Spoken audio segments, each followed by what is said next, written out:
You want to watch the best shooter in college basketball. It's Caitlin Clark.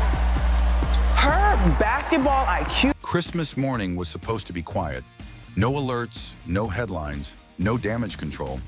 But at exactly 10 o'clock, Nike broke the silence with a 30-second ad that sent shockwaves through women's basketball. Phones lit up, executives panicked, and behind closed doors, a crisis unfolded that had nothing to do with rule violations or controversy. So why did a clean, beautifully shot commercial spark outrage at the highest levels of the league? And what does it mean when a single player's brand suddenly feels larger than the organization meant to contain it? Because what looked like a routine holiday release did something far more dangerous. It exposed where the real power now lives. And once that illusion shattered, there was no putting it back together. The Christmas ambush. To truly understand why this commercial hit like a bomb, you need to appreciate the context of what the WNBA had been through in the months leading up to Christmas. So we are moments away from this historic occasion, the debut of the WNBA. The 2024 season was absolute chaos, from start to finish. Record-breaking viewership numbers collided with endless controversies. Locker room drama spilled onto social media. Online battles between fan bases looked more like celebrity feuds than sports discussions. The league had been walking a tightrope between unprecedented success and complete organizational dysfunction, and everyone at the top was exhausted. The holiday break represented salvation, a chance to let the noise die down, reset the narrative, and come back in January with a fresh start. The commissioner and her team were counting on football scores and NBA Christmas games to dominate the sports conversation, while women's basketball quietly faded into the background for a few blessed weeks. Then Nike showed up and decided that tranquility was completely overrated. The commercial dropped without any coordination with league channels. No heads up to team accounts.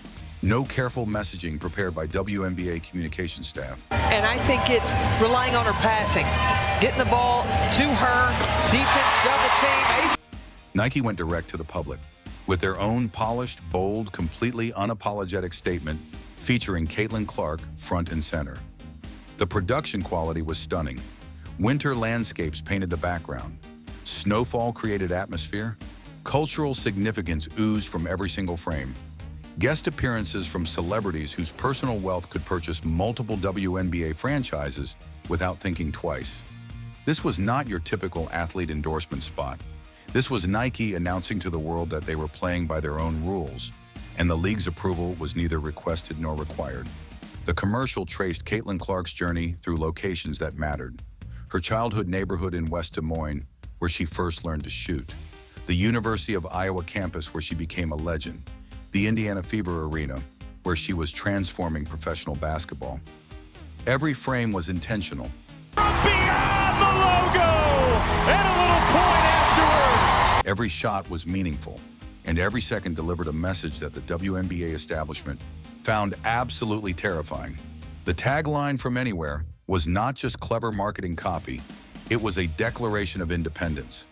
It announced that Caitlin Clark's influence transcends stadiums, transcends organizations, transcends geographical boundaries. Her power comes from within, not from any league or institution that might try to claim credit for her success. What they had left out here is where the real controversy begins. And I need you to understand that it has absolutely nothing to do with what actually appeared in the commercial.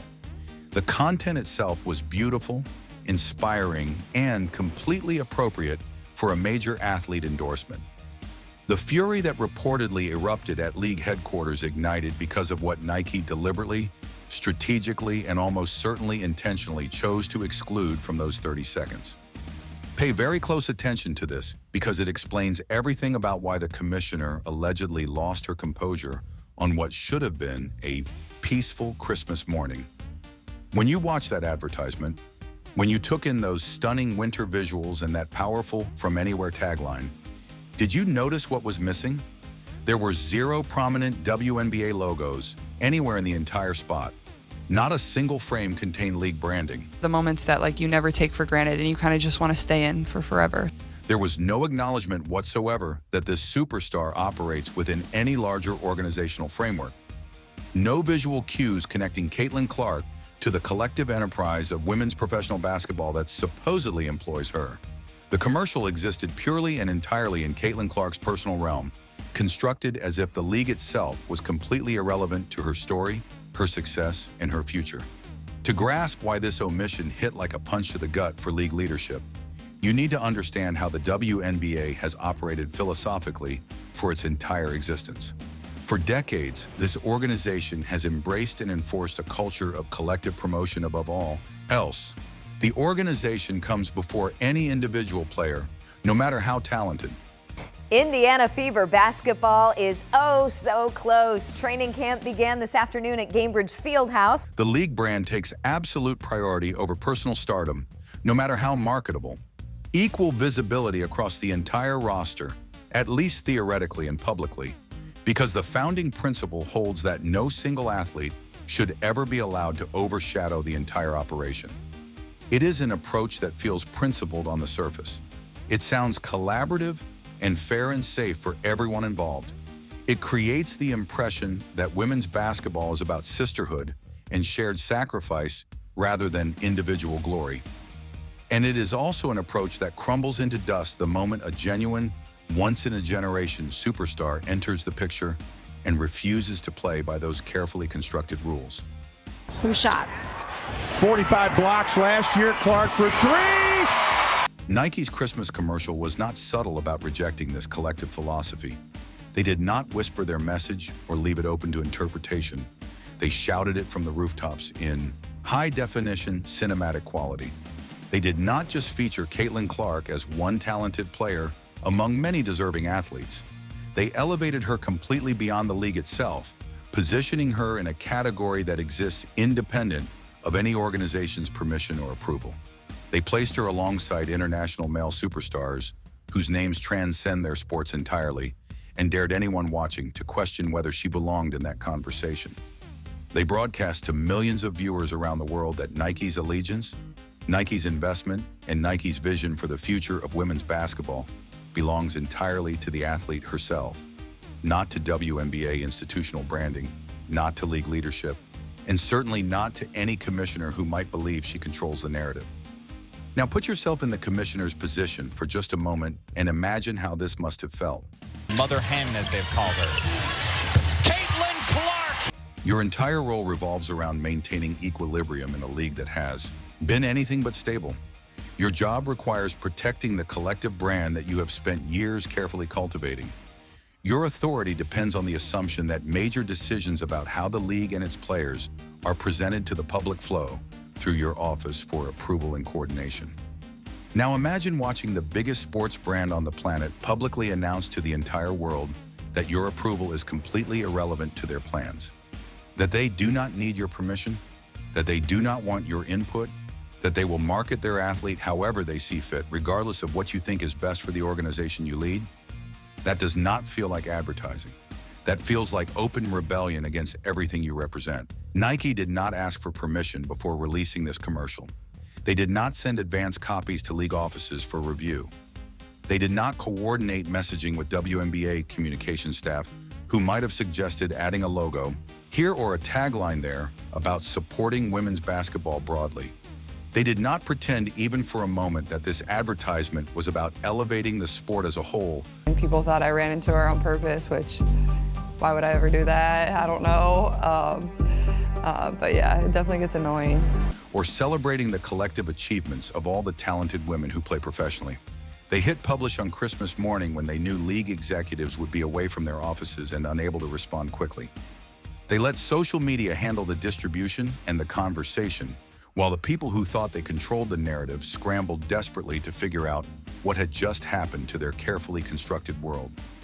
By the time anyone in a position of authority could formulate a response, the commercial had already been viewed millions of times and the message had been received loud and clear by everyone who matters. The numbers that changed everything within 24 hours of the commercial dropping, the metrics told a story that no amount of spin could change. Clark's Nike advertisement generated more engagement in a single day. It doesn't matter how much you've won before. Than some competing league ventures had managed in their entire existence. Not marginally more, exponentially more. These were the kinds of numbers that make PowerPoint slides quietly vanish from executive meetings because nobody wants to be the person explaining why their carefully planned initiative got obliterated by a 30-second shoe commercial.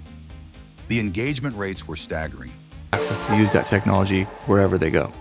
The social media conversation was overwhelming. Sports networks that had planned to ignore women's basketball until the new year found themselves forced to cover the phenomenon unfolding in real time. But the numbers revealed something far more uncomfortable than just marketing success.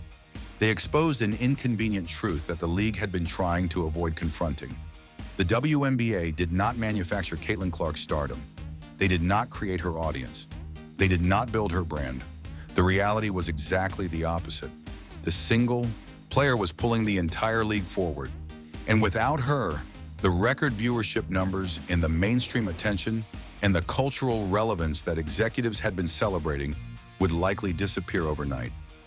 Once that truth sinks in, once everyone involved understands who actually holds the power, negotiating dynamics change completely. The production quality of the commercial made the disparity even more painful to witness. This looked like Super Bowl advertising. Every frame radiated serious investment, serious creative talent, serious commitment to presenting Caitlin Clark as a global icon. Caitlin Clark is a force of nature. Meanwhile, her actual league still battles basic production values on broadcasts.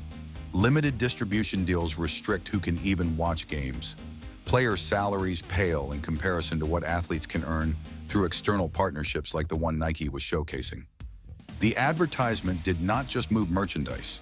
It highlighted the chasm between individual market value and organizational compensation. It raised questions that league executives would rather not answer about where the money actually flows and who benefits most from women's basketball's rising popularity. The deeper power struggle. The timing of this commercial made everything infinitely worse for the commissioner. Remember the equity-focused basketball venture that had been positioned as groundbreaking and marketed as the future of women's sports?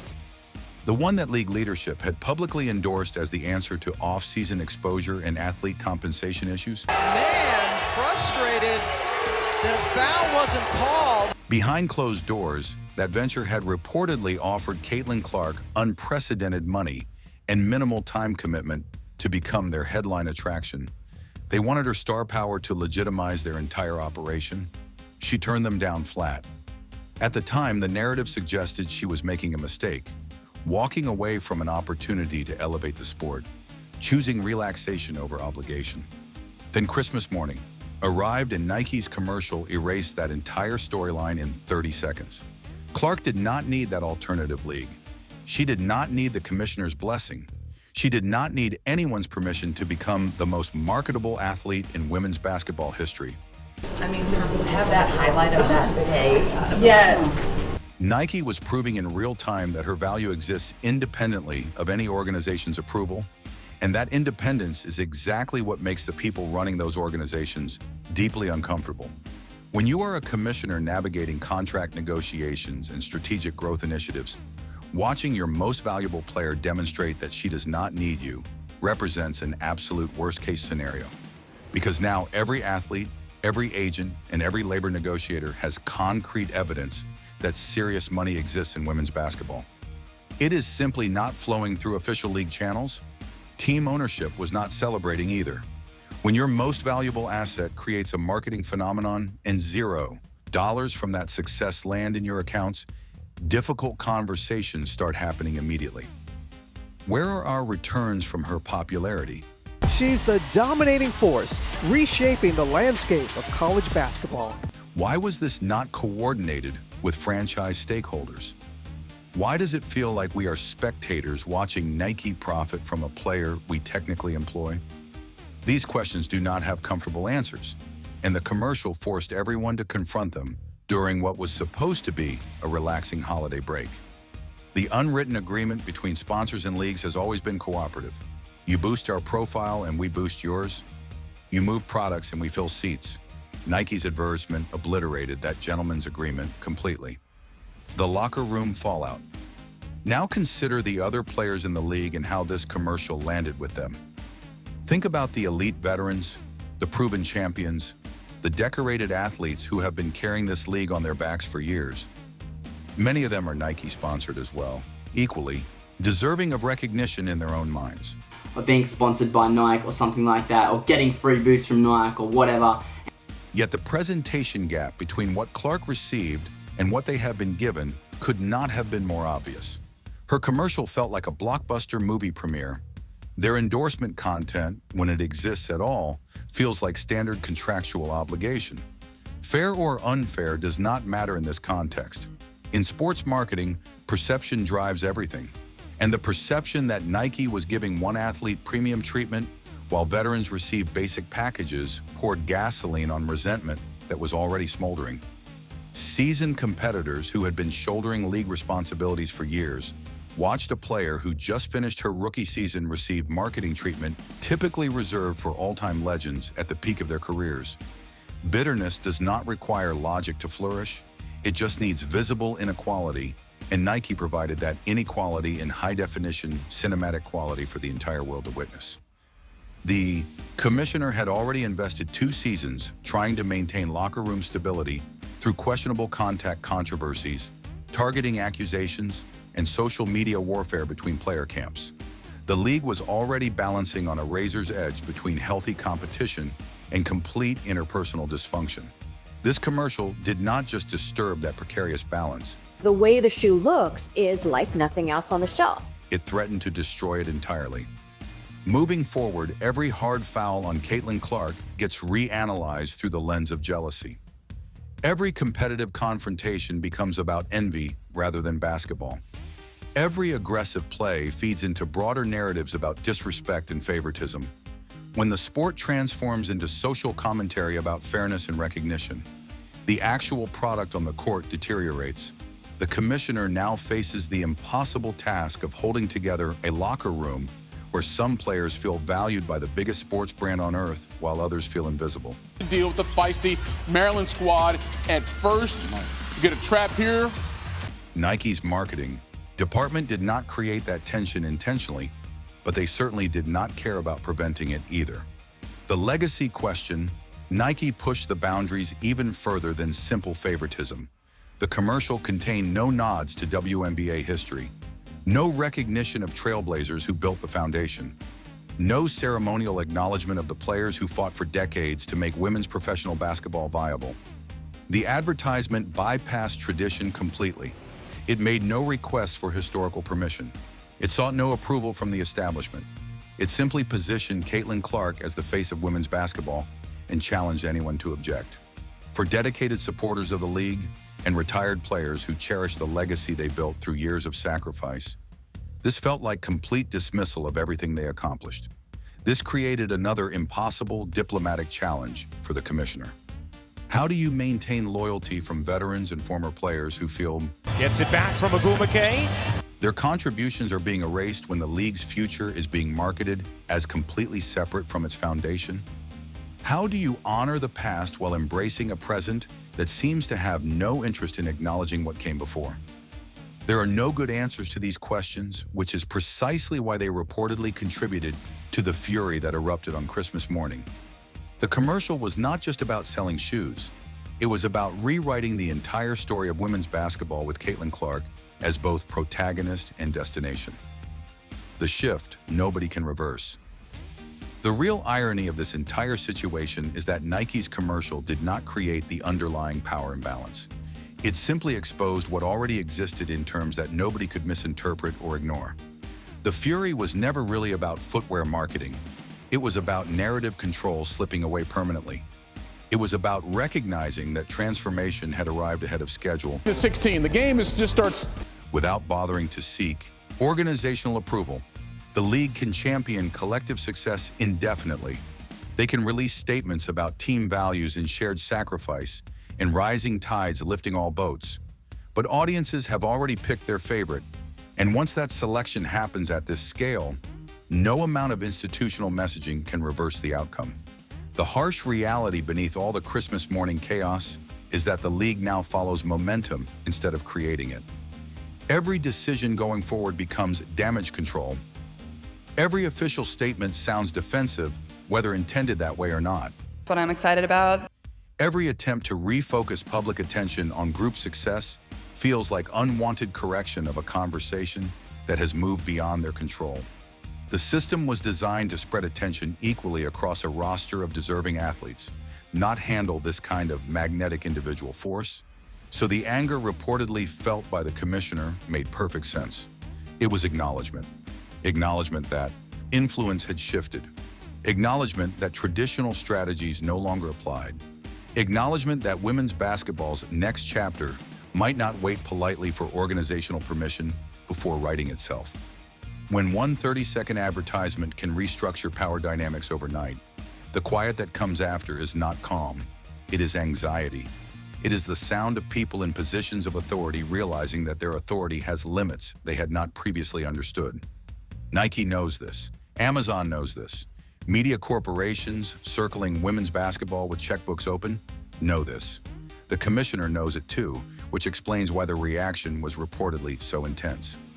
Once the conversation shifts from whether an athlete fits within the league to whether the league deserves that athlete, everything transforms.